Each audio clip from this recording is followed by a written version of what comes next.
Hace tiempo que no puedo pensar con claridad. Algo me zumba en la cabeza como un moscardón encerrado y me confunde la memoria. Me llevó un buen rato entender lo que la enfermera me decía por teléfono. Mi padre se había escapado del hospital vestido con la ropa de un rockero al que habían internado por caerse del escenario. El médico de guardia dio aviso a la policía, pero no habían vuelto a tener noticias de él. ¿A dónde quería llegar? ¿De dónde sacaba fuerza si se estaba muriendo? Me encerré en la pieza del hotel y no pude dormir en toda la noche, atormentado por el zumbido en el oído. Lo imaginé pidiendo monedas para el colectivo, como en los tiempos en que volvió del exilio y no conseguía trabajo. A veces le daba plata para que pudiera comer, pero se la gastaba en cigarrillos y en los desarmaderos de la calle Warnes, buscando piezas para armar un viejo Torino que había encontrado tirado en un baldío. Siempre metía los pies donde no debía. Al darse cuenta que su esplendor era cosa del pasado, empezó a frecuentar mujeres viejas que lo mantenían un tiempo y después lo echaban a la calle. Hace un mes vino a decirme que el coche ya estaba listo, que podíamos salir a la ruta. Yo a escribir mi novela y él a retomar sus conferencias sobre historia en los pueblos de la provincia. Pero ya estaba enfermo. Tenía dolores en la barriga, cagaderas y apenas se podía sentar. Lo acompañé al hospital y al salir de la consulta el médico me hizo un gesto como diciendo, está listo. No sé si él se dio cuenta. Llovía a cántaros, y mientras corríamos hacia la parada del colectivo recordé el lejano día en que se apareció en casa de mi madre con un Buick flamante que se había ganado en la ruleta. En esa época yo soñaba con escribir relatos de viajes a la manera de Jack London y Ambrose Bierce, y empecé a acompañarlo en sus giras por las provincias como representante de las películas de la Paramount. Ese fue el verdadero fin de mi niñez. Y era tan dichoso que me hubiera resultado imposible imaginarlo como me dicen que está ahora, recién operado de un cáncer, huyendo con las tripas al aire. Siempre estuvo en el sube y baja. No intentó hacerse rico ni famoso, pero en los años del peronismo construyó una fabulosa ciudad de cristal que después fue arrasada a cañonazos por la Revolución Libertadora. Mi madre lo dejó cuando yo era chico y se fue a vivir con un bodeguero de Mendoza. Tengo muy pocos recuerdos de ella porque no volví a verla y murió al poco tiempo. Mi padre vino a buscarme a la plaza donde estaba jugando y me dijo que necesitaba hablarme. Tenía el aire solemne de un capitán de barco perdido en la tempestad. Me sentó en el caño de la bicicleta y mientras pedaleaba contra el viento, me dijo al oído que tenía que viajar a Mendoza para enterrar a mamá. Esa noche la pasamos en vela, llorando abrazados, mientras mirábamos sus retratos en viejas revistas de modas, y al fin aceptó llevarme con él. En esos retratos de los años 40 se ve a mi madre reluciente y feliz. Parece una chica coqueta y atrevida, aunque las fotos son instantes de la vida que después no encajan en ninguna parte. Posaba para las revistas en los avisos de Gat y Chávez y otras cosas de moda, aunque el éxito le llegó cuando empezó a hacer la propaganda del jabón Palmolive. Todavía tengo una instantánea en la que está subida al pescante de un Packard, que era el coche más lujoso de la época. Por lo que me contó después el tío Gregorio, sus padres eran inmigrantes vascos que le habían enseñado a ser precavida y recelosa. Mi madre temía sobre todo a los hombres, pero también a los accidentes, las tormentas, las frutas aguzanadas y los males de la vejez. Sé muy poco de ella, pero voy a descubrir lo que pasaba en su cabeza a medida que consiga reunir testimonios y atar cabos. Mi padre me transmitió la imagen idealizada de una mujer dueña de sí misma, que se enfrentó a su época con la convicción de que nada le estaba vedado si en verdad lo deseaba. No le importaba luchar sola y tropezar 1000 veces, porque estaba segura de que podía levantarse y arremeter de nuevo contra la hipocresía del mundo, sobre todo en los tiempos en que Evita imponía el modelo de entrega a un hombre y una causa. Pero eso es pura mentira. Un hijo del tío Gregorio, que fue sargento de la policía caminera en la época de Cámpora, me permitió hurgar un baúl con cartas y revistas que conservaba en un altillo. En esos viejos papeles voy descubriendo que mi madre despreciaba a la humanidad entera, incluidos mi padre y yo, que fuimos un estorbo en su vida. Empecé con mi padre en fuga, y quiero encontrarlo antes de que se muera. Es él quien tiene la llave de esta historia. Entre tanto, debo improvisar, inferir, revolver en mi memoria, apelar a la intuición. Se escapó del hospital Argerich y quizás se subió a un colectivo de los que atraviesan el puente Avellaneda. Algunos van hasta el cruce de Alpargatas y ahí un tipo con las mañas de mi padre, aunque no le quede más que una gota de sangre, puede conseguir que cualquier camionero lo lleve hasta Mar del Plata. Mi olfato me dice que rebobina la película de su vida con la ilusión de verla de nuevo, detenerse en los mejores momentos y saltearse los peores. Va en busca de su juventud perdida, camina por la Rambla, como en los años en que el tío Gregorio era detective en el casino y la chica, que después iba a ser mi madre, posaba en la escollera para una marca francesa de trajes de baño. En una sola noche del otoño de 1943, mi padre perdió lo que había ganado en una semana y también el sueldo que le pagaba la Paramount. Se tomó unas copas en el bar del Provincial, fue a hacerse afeitar y lustrar los zapatos, y salió a buscar el coche que había estacionado al otro lado de la plaza. Estaba tan amargado, tan borracho, que cruzó la calle sin mirar, y ni siquiera escuchó el ruido del Packard que lo golpeó de refilón. Por fortuna cayó sobre un cantero de césped, y eso lo salvó de romperse los huesos. Mientras trataba de ponerse de pie, oyó las voces de dos hombres que mezclaban francés y castellano, y la de una mujer a la que llamaban Laura.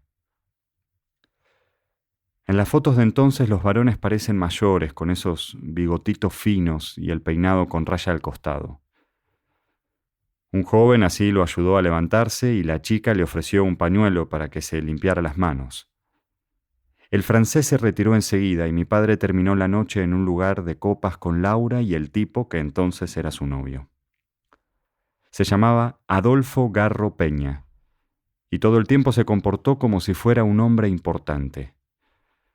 Repartió tarjetas de presentación, se levantó varias veces a llamar por teléfono y pidió una botella de champán francés. Nada de eso parecía impresionar a la chica porque la gente la miraba solo a ella.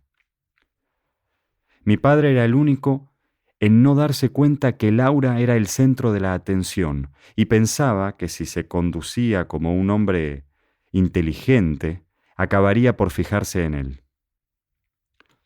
Según me contó después, las pestañas largas, los párpados tocados de azul claro y los labios pintados de rojo carmesí no le bastaron para reconocerla.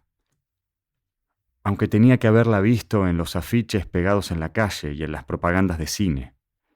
Mi padre pasaba buena parte de su vida en las salas, controlando que los exhibidores no maltrataran las copias, que las estrellas de la Paramount no aparecieran fuera de foco o cortadas por la mitad. De hecho, me dijo sonriendo, lo habían nombrado representante de Clark Gable, Greta Garbo y los otros astros en la Argentina. La prueba era que llevaba los bolsillos llenos de fotos autografiadas por ellos. Pero en realidad era mucho menos que eso, y Laura lo notó enseguida. Llevaba un traje cortado por un sastre de la calle Maipú y el resto, incluidos los zapatos recién lustrados, sonaba a cómodas cuotas mensuales. A casa Muñoz, donde un peso vale dos, pensó Laura, y acertaba. Mi padre nunca se preocupó por vestir bien. Creía que la elegancia podía estar en otra parte, más íntima y noble. Ahora dudo. No sé si debo llamarlos mi padre y mi madre, o por sus nombres de pila. Lo más correcto sería que empleara los nombres, puesto que todavía no me habían engendrado. Es verdad que mi padre empezó a desearla desde el mismo momento en que ella lo tomó del brazo y le ofreció el pañuelo. Adivinaba que abajo de esa blusa había un busto alegre y burbujeante, me dijo. Empleaba la palabra busto, que ya había caído en desuso, pero la soltaba de los labios con tal temblor que le confería un sentido ambiguo, entre recatado y sensual. Ya que están predestinados a ser mi madre y mi padre, voy a utilizar sus nombres de pila solo cuando sea necesario para el relato. A ella casi no la recuerdo. Me quedan muy pocas imágenes, así que por ahora voy a llamarla Laura. A Ernesto, en cambio, le tocó criarme y será siempre mi padre. Alguna vez tuvo otros nombres y con el tiempo usó uno de guerra, pero la noche en que se vieron por primera vez, y él no la reconoció, Garro Peña la presentó como señorita Laura Sandoval, la que compite contra 9 de cada 10 estrellas de cine, en alusión al eslogan del jabón Lux. No me atrevo a escribir que los hombres se precipitaban a su mesa, pero varios se acercaron a pedirle autógrafos, disculpándose ante los caballeros que la acompañaban. A mi padre nunca se le hubiera ocurrido hacer una cosa así. Lo que le salió, en cambio, fue contar una historia sobre las estrellas del cielo. Le pareció que esa elipsis era la forma más adecuada de lisonjeada. Se dejó servir el champagne sin reparos porque sentía que esa era la indemnización que le debían por el susto y el pantalón arruinado. Adivinó que Adolfo Garro Peña era el amante de la chica y se impuso el desafío de conseguir que al menos esa noche se fuera a dormir sin tocarla. Tal vez porque ya empezaba a sentir la suya. Prendió un cigarrillo con otro y, armado de un grueso lápiz, mitad rojo, mitad azul, empezó a contar que algunas estrellas eran como pequeños fantasmas colgados del cielo, espectros de planetas ya extinguidos, y la luz que vemos es apenas el recuerdo de su apogeo. Hace millones de años que se han apagado, decía mi padre mirando a Laura. No son más que chicharrones flotando a la deriva, y el día que el primer mono empezó a hablar como un hombre, ya estaban muertas. Mi padre seguía ensimismado en su relato cuando el tío Gregorio se acercó a la mesa, pasó un brazo alrededor del cuello de Laura y la besó en la mejilla. «Estás preciosa, hermanita», le dijo. El tipo de Palmolive le estrechó la mano y señaló a mi padre. «Te presento a un muchacho que atropellamos con el coche». Quedaba claro que ni siquiera recordaba su nombre. «Ernesto», dijo ella, y mi padre sintió que su relato había hecho efecto, que la chica estaba interesada y que tenía que ingeniárselas para volver a verla a solas cuando regresaran a Buenos Aires. Laura ya había terminado las poses en la playa y seguía tan blanca como en las fotos de las revistas. En el hogar se la ve sonriente, con el cabello recogido en la nuca para parecer mayor. En su mirada hay una invitación a la aventura. En sintonía, y damas y damitas le coloreaban los labios, pero igual se notaba que todavía no ha cumplido 20 años. Mi padre le llevaba 6 y estaba tan blanco como su pretendida. El día que la conoció, corrió tras la copia de La Dama de las Camelias, que se iba a estrenar en el cine Odeón. Ahí Robert Taylor estrecha en sus brazos a la Garbo, la besa en el cuello y en los labios entreabiertos de Margarita Gutier, que adivinan el deseo y la pasión. Y bien, él tenía que cortar esa escena. La Iglesia y el gobierno del general Ramírez acababa de condenar las películas que ofendían a la familia y atentaban contra las buenas costumbres, y los distribuidores de la Paramount no querían pelearse con nadie. El gerente convocó a mi padre a su despacho, le presentó a un hombre bajito, que permanecía de pie junto a una mesa igual a las que tienen los dentistas, y le pidió que prestara atención a lo que iban a enseñarle. El hombrecito tomó un trozo de película, sacó una guillotina muy pequeña, una hoja de afeitar y una tijera. A continuación, como si fuera un avesado cirujano, cortó 2 cuadros, los raspó con la hoja y volvió a unir la cinta con un poco de acetato. Después le pidió a mi padre que repitiera la operación y estuviera 1 hora hasta que la lección fue bien aprendida. «Llévese el coche, Ernesto.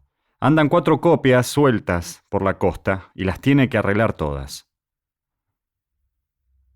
Mi padre acababa de romper con una novia judía que quería ser concertista de piano y pensó que un viaje a Mar del Plata le vendría bien para olvidarla.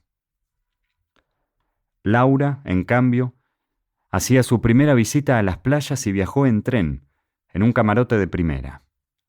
No estaba segura de haberse enamorado de Adolfo Garro Peña, pero el hombre de Palmolive le transmitía una serenidad interior que nunca antes había tenido. Era un caballero que medía sus palabras y la hacía sentirse como una princesa cuando apenas había dejado de ser una sirvienta. Por lo que me contó después el tío Gregorio, pude inferir que no se acostaba con Adolfo por su dinero ni por hacer carrera, sino por su amabilidad. Cuando Palmolive la llamó a sus filas, ya tenía un nombre en las agencias de modelos, de modo que no le debía nada.